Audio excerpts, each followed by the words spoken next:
नमस्कार दोस्तों, स्वागत है आपका YouTube चैनल में। दोस्तों, इसकी पहली वीडियो में आप लोगों ने पढ़ा था कार्बन 14 के बारे में। उसमें आपको बताया गया था कि उसकी खोज कैसे हुई या उसके बारे में बताया गया था। आज हम लोग उसी कार्बन 14 के सहारे से कैसे किसी पृथ्वी के अंदर दबे हुए अवशेष की आयु निकालते हैं उसके बारे में चर्चा करेंगे। तो आइए पहले हम कुछ पॉइंट को देखेंगे। तो दोस्तों, रेडियो कार्बन डेटिंग जो है, इसका आविष्कार किसने किया? इसका आविष्कार 1941 में विलियम लिबी ने किया,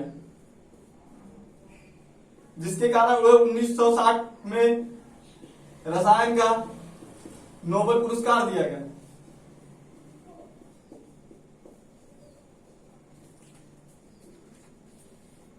आइए अब इसका अन्य नाम, दोस्तों इसका अन्य नाम कार्बन 14 पद्धति भी कहते हैं।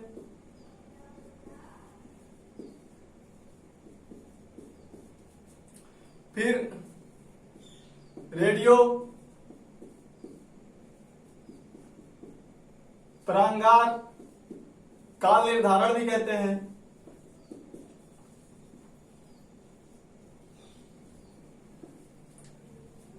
अब इस कार्बन 14 के बारे में दोस्तों चक्र के बारे में पढ़ेंगे। कैसे इसका चक्र, कार्बन 14 का कैसे चक्र चलता है, कैसे किसी जीवाश्म के बॉडी में पाया जाता है।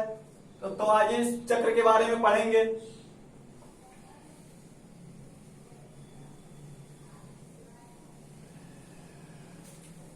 दोस्तों, कार्बन 14 जो होता है वो पृथ्वी में अल्प मात्रा में पाया जाता है।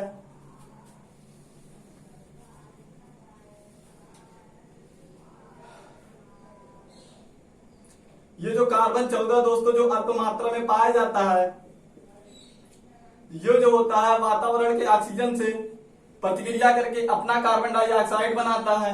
ये कार्बन डाइऑक्साइड दोस्तों सागर के जल में जाके घुल जाता है और इस कार्बन डाइऑक्साइड का प्रयोग पेड़ पौधे प्रकाश संश्लेषण के लिए करते हैं।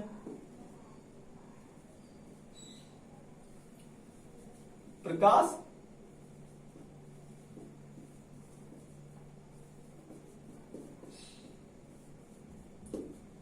इसी प्रकाश संश्लेषण से जो हमें आहार मिलता है दोस्तों, उस आहार का हम सेवन करते हैं और उस सेवन के बाद पाचन होता है। पाचन के बाद उसका निष्कासन होता है।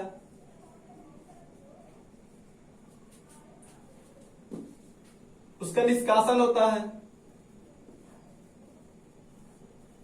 इस प्रकार जो कार्बन 14 होता है, इस प्रकार हमारे वातावरण में इसका चक्र चलता रहता है। तो दोस्तों, आपने चक्र को समझ लिया। इसका मतलब ये हुआ कि जितने भी जीवित प्राणी हैं, जो जीवित हैं, वो वातावरण से कार्बन 14 का लेन देन करते रहते हैं। इसीलिए जो कार्बन 14 होता है वातावरण में समान दर से फैला होता है। और कार्बन 14 कार्बन स्थिर कार्बन, जिसको हम लोग 612 और कार्बन 14, ये दोनों का अनुपात वातावरण में स्थिर रहता है।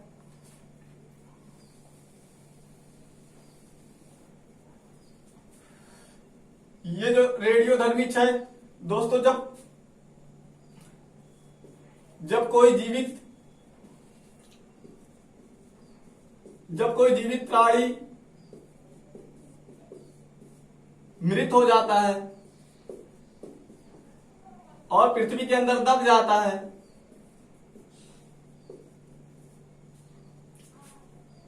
पृथ्वी के अंदर दब जाता है, तो उसमें क्या होता है दोस्तों, ये जो कार्बन 14 का लेन देन हो रहा था, ये तब तक लेन देन होता है जब तक वो प्राणी जीवित रहता है। लेकिन उसके न मृत होने के बाद ये लेन देन रुक जाता है। ये लेन देन रुक जाने से उस जीवित प्राणी में शेष मात्रा में कार्बन 14 बचती है। ये तो अगर प्राणी पृथ्वी के अंदर जब दब जाता है मृत होकर, तो ये जो कार्बन 14 होता है दोस्तों, इसका रेडियोधर्मी क्षय होता है। रेडियोधर्मी क्षय का मतलब कि अगर कोई रेडियोधर्मी तत्व है, उनसे स्वतः ही किरणें निकलती हैं तो वो जो तत्व होता है वो विघटित होकर स्थिर तत्व को प्राप्त करता है। जैसे ये कार्बन 14 जो दोस्तों है, ये कार्बन 14 जो है दोस्तों, ये विघटित होकर नाइट्रोजन में चला जाता है और नाइट्रोजन स्थिर तत्व है।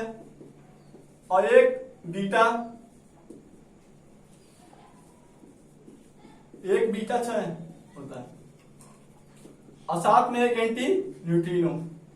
इस प्रकार से क्षय होता है कार्बन 14 का। तो बात ये आती है दोस्तों, आखिर हम आयु कैसे निकालें कार्बन 14 के सारे। तो दोस्तों ये होता है कि जब प्राणी मृत हो जाता है तो ये कार्बन इसका जो होता है दोस्तों क्षय होने लगता है। ये एक स्थिर तत्व होता है और ये अस्थिर होता है।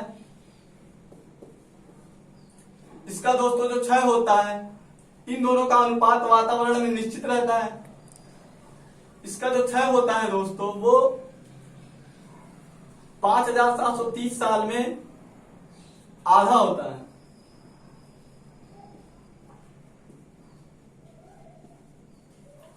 इसका मतलब यह हुआ कि अगर कार्बन 14 के 16 परमाणु हैं तो वो हर 5730 साल में 8 बचेंगे। फिर ये 8 5730 साल में 4 बचेंगे।